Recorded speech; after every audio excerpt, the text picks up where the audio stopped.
একদিকে সংসদে অপরদিকে রাজপথে আমাদের এই আন্দোলন কিন্তু আবার চলবে। আমরা জুলাই সনদ মানব, কিন্তু একবারও বলেন না যে গণভোটের রায় মান। জাতির কাছে ক্ষমতাসীন সরকার জুলাই সনদ নিয়ে খানিকটা বিভ্রান্তি তৈরি করছে।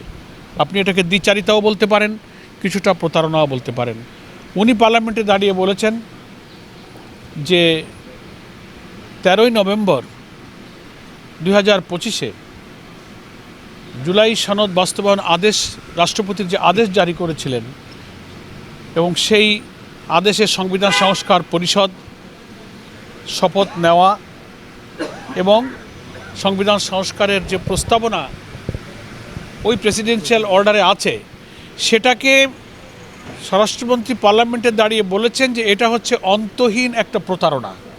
তো আমরা তো এখন বলতে পারি যে আপনারা পার্লামেন্টে দাঁড়িয়ে জুলাই সনদ অক্ষরে অক্ষরে মানবেন কথা বলছেন, আবার 70% মানুষ ভোট দিয়ে গণভোটে 84টি সংস্কার প্রস্তাবের ব্যাপারে যে হারকে জয়যুক্ত করলো, সেই গণভোটের গণরায় তো আপনারা মানতে চান না।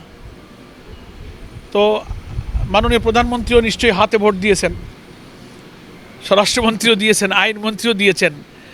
তো হাতে ভোট দেওয়ার অর্থ কী? অর্থ হলো আপনি 84টি সংস্কারের বিষয়ে, 47টি সাংবিধানিক সংস্কারের বিষয়ে আপনি হা বলেছেন। সেখানে কোনো নোট অফ ডিসেন্ট ছিল না। নোট অফ ডিসেন্ট আছে ঐকমত্য কমিশনের ওই আলোচনায়, কিন্তু তার ভিত্তিতে প্রেসিডেন্সিয়াল অর্ডারে গণভোটে যে 4টি প্রশ্নের ভিত্তিতে ভোট হয়েছে, সেটা কিন্তু উইদাউট নোট অফ ডিসেন্ট। এখানে নোট অফ ডিসেন্ট নাই। তার অর্থ হলো যে আপনাদের নোট অফ ডিসেন্ট কেতাবে আছে, কিন্তু গণভোট ওটা খারিজ হয়ে গেছে। এই জন্য শুভঙ্করের ফাঁকি দিয়ে বলেন আমরা জুলাই সনদ মানব, কিন্তু একবারও বলেন না যে গণভোটের রায় মানব। তা বলে না। জুলাই সনদ আর গণভোটকে ওনারা ডিফারেন্স করে জনগণের মধ্যে একটা প্রতারণা তৈরি করছেন। আর ওনাদের নোট অফ ডিসেন্ট সহকারে সাংবিধানিক সংস্কারের সবচেয়ে গুরুত্বপূর্ণ বিষয়গুলো এড়িয়ে ওনারা সংবিধানে একটা বিল এনে ওনাদের মতো করে পাস করতে চান। তা আমরা তো মনে করি এটাই প্রতারণা, এটাই দ্বিচারিতা। যে 70% মানুষ হাতে ভোট দিয়েছে, এটা যদি আপনারা না মানেন, তাহলে বিরোধী দল 11 দলের পক্ষে এই বিষয়কে আবার ওই 70% মানুষের কাছেই নিয়ে যেতে হবে আমাদের। ফলে আমরা একদিকে সংসদে অপরদিকে রাজপথে আমাদের এই আন্দোলন কিন্তু আবার চলবে। সে আন্দোলন নিয়মতান্ত্রিক হবে, গঠনমূলক হবে। তবে আমরা মনে করি পার্লামেন্টই হচ্ছে সব বিতর্কের জায়গা।